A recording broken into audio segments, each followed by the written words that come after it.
The Israeli-Palestinian conflict is one of the most enduring and complex conflicts in modern history. Its roots go back to the late 19th century, driven by the intersection of two nationalist movements, Zionism and Arab nationalism, both of which sought to establish control over the same land, Palestine.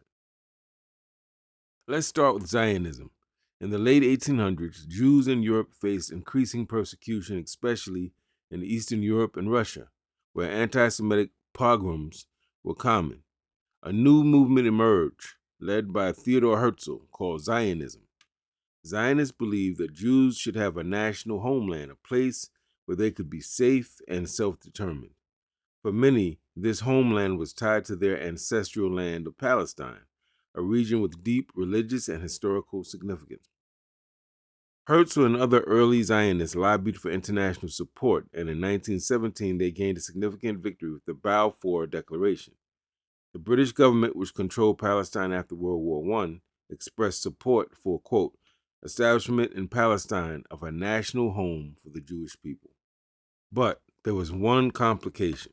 At the time of the Balfour Declaration, Palestine was home to a large Arab population, mostly Muslim and Christian, who had been living there for centuries. Arab leaders also had nationalist ambitions, seeking independence from foreign control. They opposed the idea of mass Jewish immigration and the creation of a Jewish state, as they saw it threatening to their own aspirations for self-determination in the land they considered their home for centuries. Throughout the 1920s and 1930s, tensions between the Jewish and Arab populations in Palestine escalated. As more Jewish immigrants arrived, fleeing persecution in Europe, land ownership became a major point of contention. Both communities felt increasingly threatened, and violent clashes erupted. The horrors of the Holocaust during World War II accelerated Jewish migration to Palestine. In 1947, the United Nations proposed a plan to partition Palestine into two states, one Jewish, one Arab. While Jewish leaders accepted the plan, Arab leaders rejected it, unwilling to give up what they viewed as their land for centuries. In 1948, Israel declared its independence. This was a moment of great celebration for Jews around the world, but Palestinians, it marked what they called the Nakba, or catastrophe. Hundreds of thousands of Palestinians were displaced during the war that followed, creating a refugee crisis that still reverberates today. Since 1948, the Israeli-Palestinian conflict has been marked by wars, uprisings, and failed peace processes. At its core, the conflict stems from two nationalist movements, Zionism and Arab nationalism. Understanding the roots of this conflict is essential to understanding why it remains so difficult to solve and helps explain the more recent issues between Israel and Palestine. While both sides have their historical grievances and aspirations, the challenge of reconciling these competing claims continues to fuel one of the world's most intractable disputes. I am a black nationalist and Pan-Africanist. I want black people to have our own nation.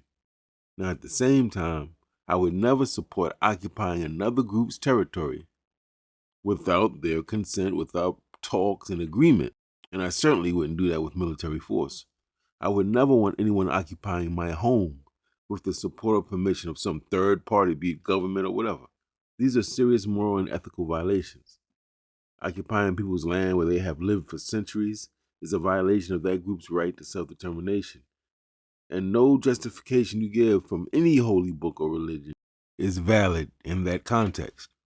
European settlers claimed that a North American territory of the so-called New World belonged to them, and that God gave them that permission to take the land. They then went on to commit genocide against indigenous people, steal their land, displace them, and even force them to accept their standards and values. Jewish people, like other European settlers throughout history, had no right or authority to occupy Palestine. And the reason you're witnessing such continued hostility between Israel and Palestine, it goes back to this violation, the violation of Israeli occupation, displacement, and the genocide of Palestinian people. Or, to put it in simpler terms, as Bob Marley sang, until the basic human rights are equally guaranteed to all, without regard to race, there's war. Peace and Black Power, family.